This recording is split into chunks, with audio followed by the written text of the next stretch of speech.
Hey everyone and welcome to Storytime. My name is Jake and today we are going to be looking at the subreddit r/prorevenge, where people tell us their best stories on how they got revenge on someone they didn't like.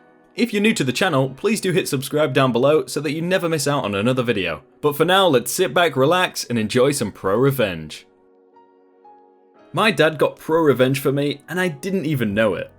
I was a music major all throughout my undergraduate experience, but I went to two different undergraduate institutions. The first school I went to was alright, but I had some problems there.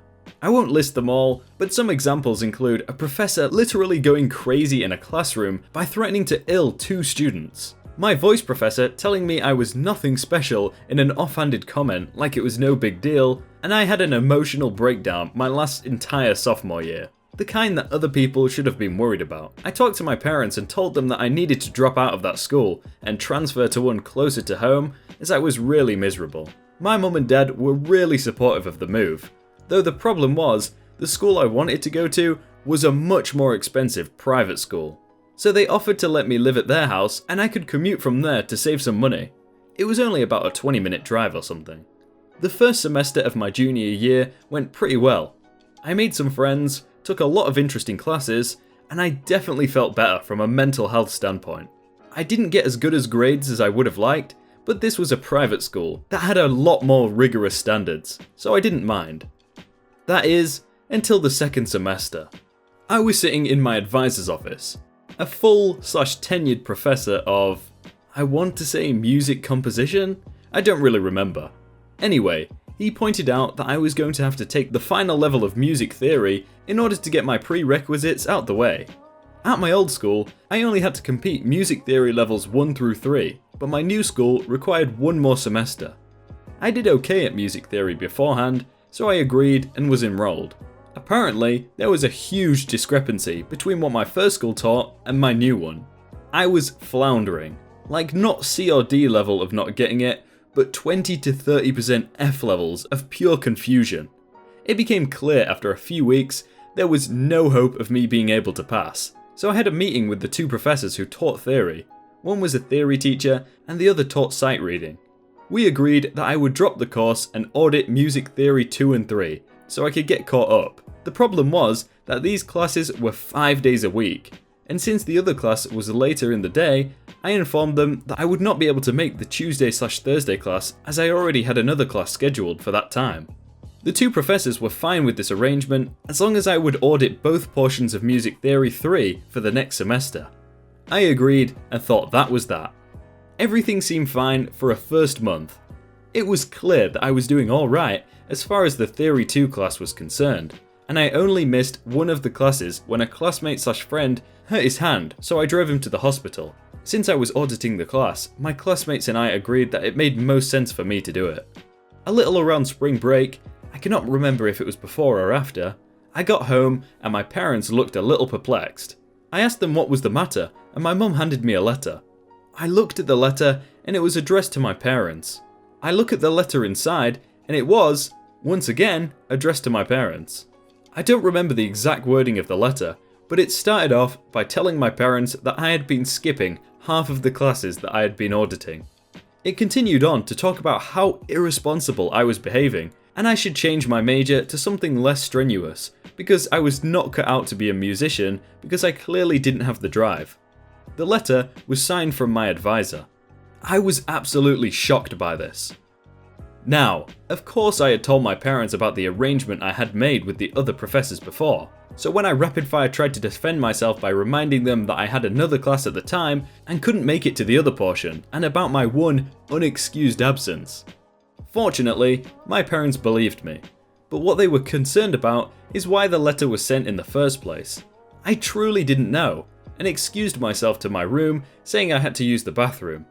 Instead, I sat down on my bed and began to cry. I felt absolutely hopeless, empty and worthless. Hey bud, are you okay? I didn't even hear my dad open the door to my room.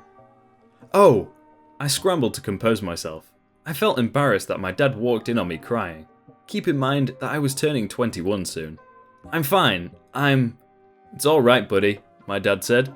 I know you're upset, and you have every right to be. Things will get better.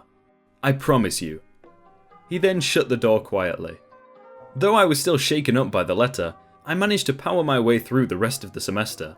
I purposely avoided my advisor as much as I could, because every time I saw him, I could feel a panic attack start to come on. In fact, I ended up closing myself off from most of the faculty and the other students. After all, if he had sent this letter home to my parents, who else did he share this opinion with? Worst of all, I didn't know how many of the professors agreed with him. Over the summer, I enlisted the help of a friend from high school to tutor me to help me as much as possible. I also decided to talk to my doctor about antidepressants as well, so I was put on a low dose. By the time the summer was over, I was feeling better and more knowledgeable on the subject. When I came back in the fall, however, I was informed by the office that my advisor had changed. In fact, it appeared that he was just gone at this point. None of the students knew what had happened, and none of the professors seemed to know either. While I was puzzled, I actually felt relieved that he was gone. The rest of the school year was pretty uneventful, and I managed to finally pass Music Theory 4 in the following spring with a C+. I got my degree, but decided to stay on for one more year to turn my English minor into a major.